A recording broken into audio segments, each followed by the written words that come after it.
dengan kemenangan timnas tadi malam. Seperti apa sih Mas Riko melihatnya? Senang, happy, alhamdulillah akhirnya penantian 32 tahun kita dapat emas cabang sepak bola. Setelah selama ini kebanyakan di prank. Final runner up, final runner up. Mungkin udah 7 kali ya. 7 kali masuk final, 2 juara, 5 runner up. Penantian cukup panjang, 91 tahun 1991 terakhir. Itu eranya Mas Widodo Ceputro, si Mas Jenderal Sudirman, Bambang Nurdiansyah, itu era terakhir lah 91. Kesini udah nggak pernah lagi, baru dapat di 2023. Kering kerontang untuk juara sebesar SEA Games gitu. Jadi selamat buat semuanya. 32 tahun penantian ya Mas, akhirnya Iya. bisa dapat dan 32 dengan penuh drama juga akhirnya buat mendapatkan emas tersebut gitu Mas. Saya nggak pernah nonton tadi malam. Kalau presenter bola kita MC Nobar ya, final Liga Champion, Piala Dunia, Piala Eropa, udah kapalan gitu ya. Tapi kemarin nonton kebetulan saya habis ada kerjaan, jadi ngebut kejar mau nonton di rumah aja, udah capek banget ya. Udahlah nonton sama anak di rumah. Yang heboh yang berisik bukan saya sama anak, istri. Aduh, pantasan nih. Jadi pas tiap gol pada istri di belakang nih lagi nyiapin sesuatu gitu. Teriak, oh gol, udah lari keluar dari rumah. Ini yang repot jadi kenapa? Entar di sono ribut official, entar kita ribut di sini nih. Karena setiap dia teriak gol tuh ngalingin TV.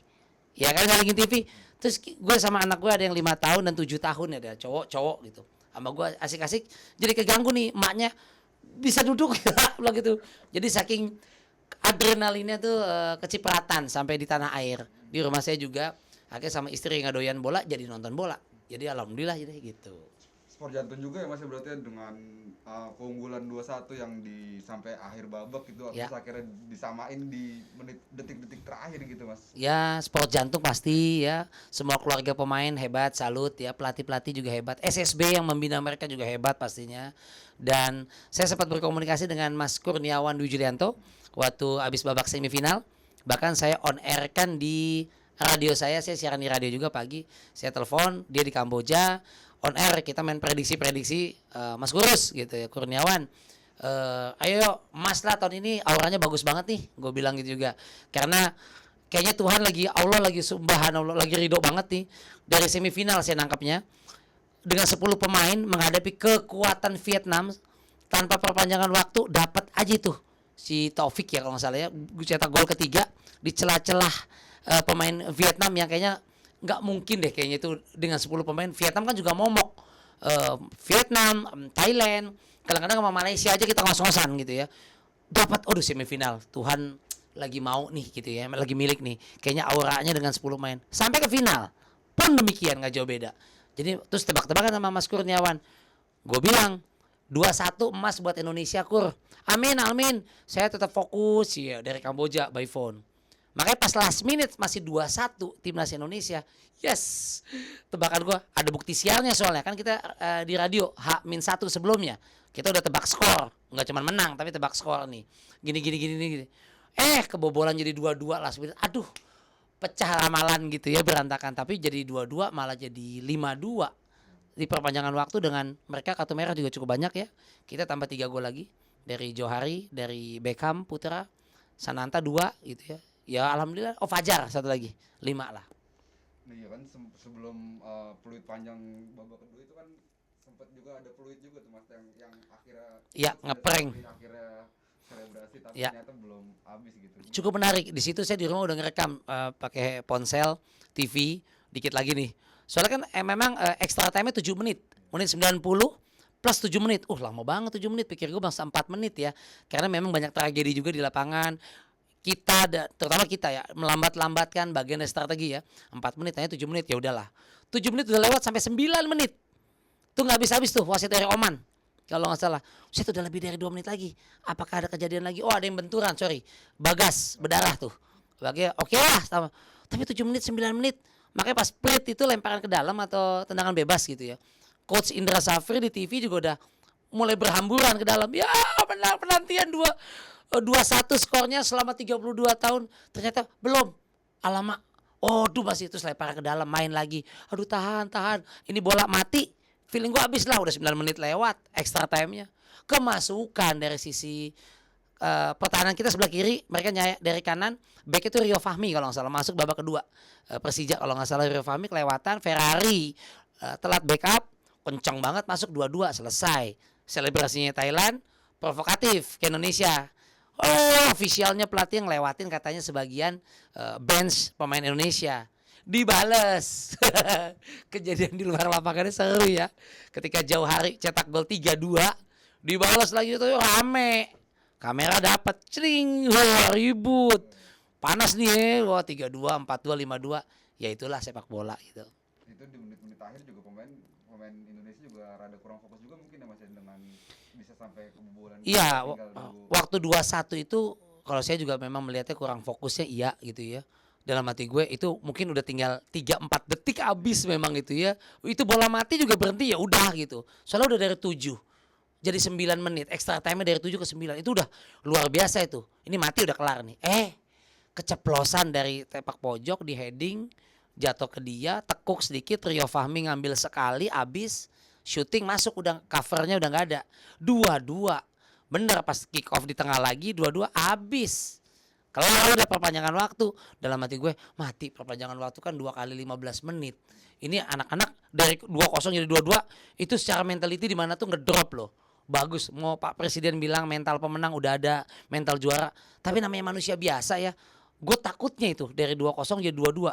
Tapi entahlah, emang jiwanya anak-anak ya, pelatih ya Indra Safri dan jajaran, Bima Sakti, Kurniawan semuanya luar biasa itu. Nyuntikinnya mungkin kalau pernah main di liga apa namanya?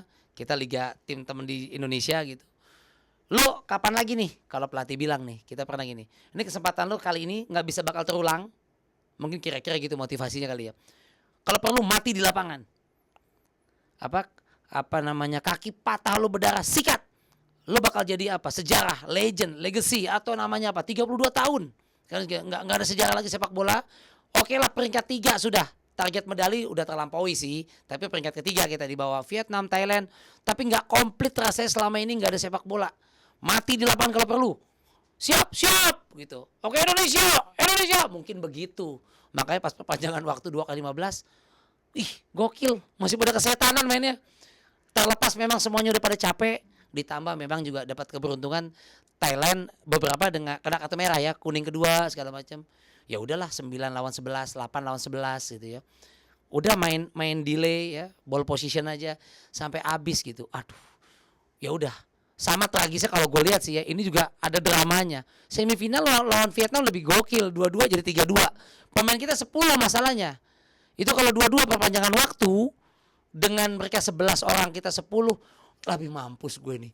Untung si Taufik tuh cetak gol 3 menit 2 menit mau habis kali. Kelar nih. Udah numpuk aja udah negatif football, bertahan semua semifinal. Lolos. Emang di jalannya nih Allah lagi berkendak banget nih. Sampai ke final kan ada aja kemudahannya. Pro kontra soal wasit selalu akan ada. Jadi ya udahlah, enjoy aja, nikmatin gitu. Apalagi pas extra time itu kan di menit-menit awal lagi golnya ya Mas Riko ya. Ya. Dengan blunder dari pemain Thailand, pemain belakang Thailand juga ya. Bek kanannya, sayap kanannya. Betul, itu kan gol pertama dari Sananta kalau nggak salah, tapi agak deflected ya. Gol pertama dari Indonesia ketika lempar ke dalam yang dilakukan oleh Dewangga. Ya karena Arhan kan nggak main karena merah ya di final. Dewangga juga kalau nggak salah kuning. Padahal tadi Dewangga DBD loh sebelum kuning. Demam berdarah dong, kartu kuning maksudnya. Lempar ke dalamnya juga cukup bagus. Ya dibelokkan lah, deflected dikit sama Sananta. Gol kedua juga scrimmage ya. Antisipasi backnya Thailand jelek sehingga Sananta bisa colong, bola agak chip ya, long, masuk 2-0 dan selanjutnya jalan terus.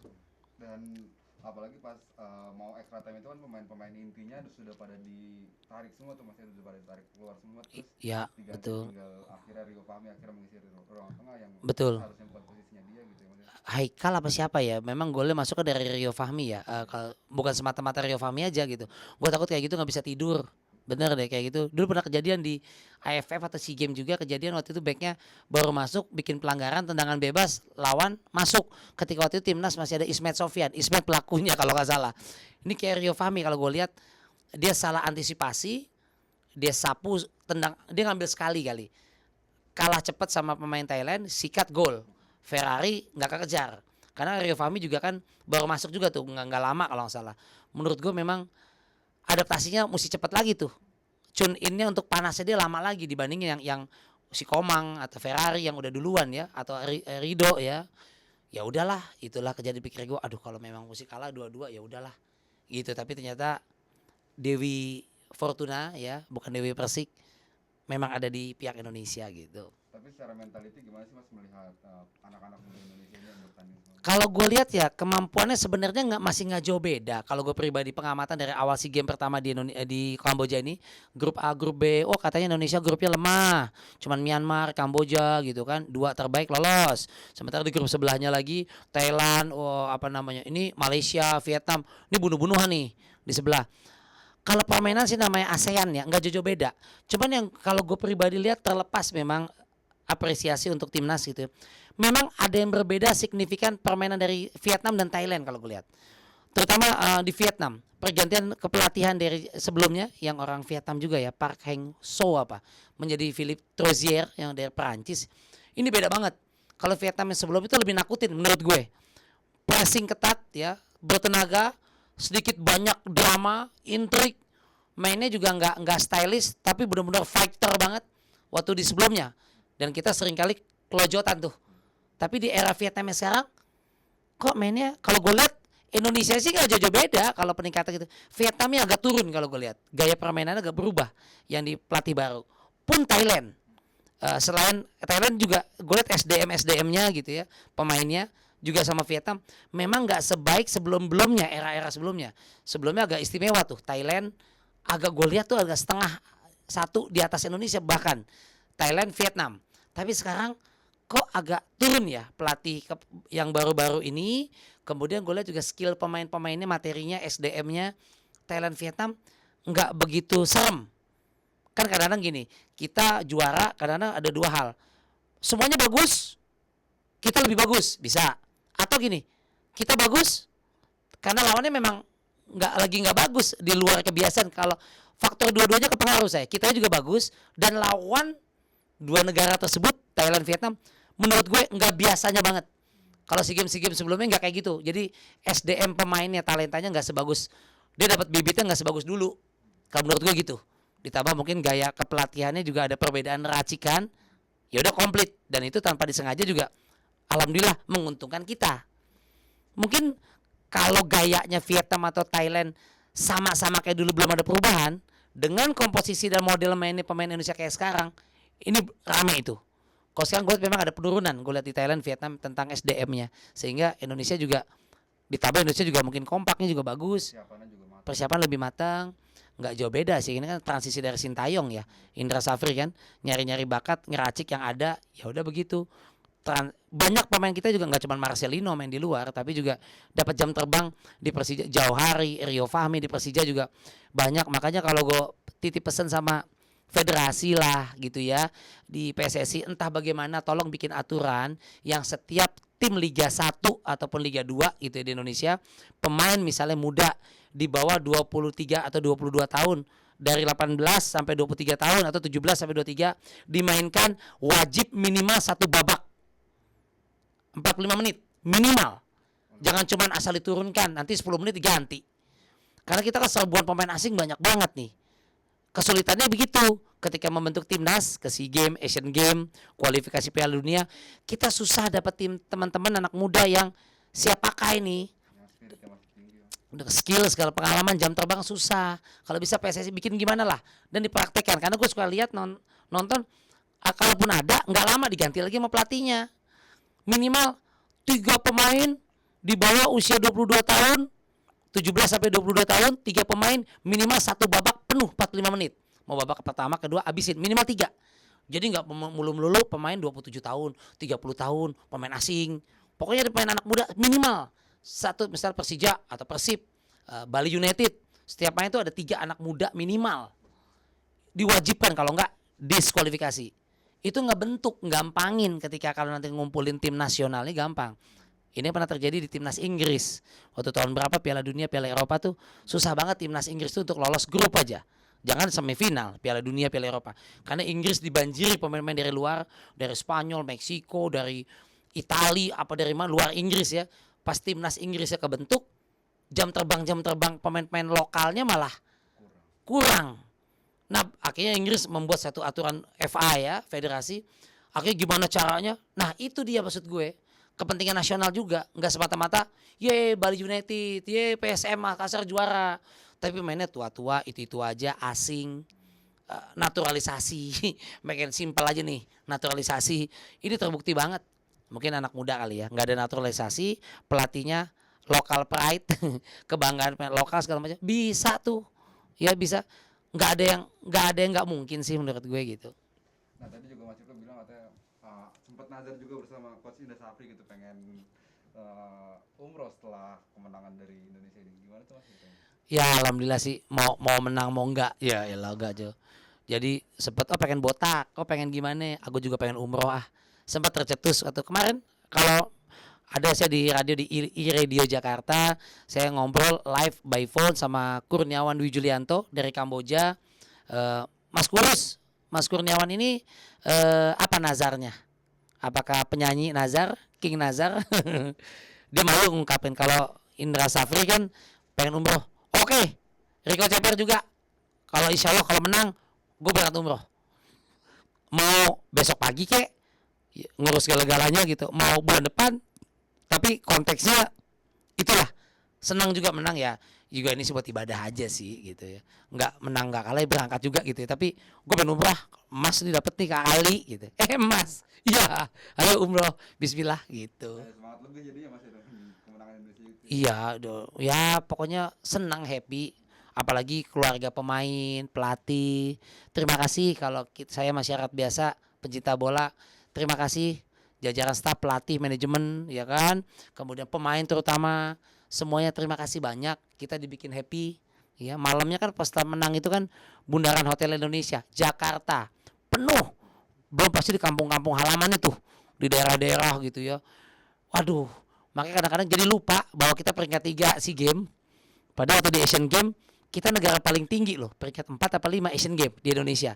Logikanya kalau Asian Games ngelawan Cina, Jepang, kita paling tinggi SEA Games doang mah.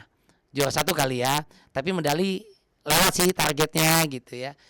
Udah lupa tuh, mau peringkat 3 kayak peringkat 2, peringkat 4. Yang penting emas, bola emas.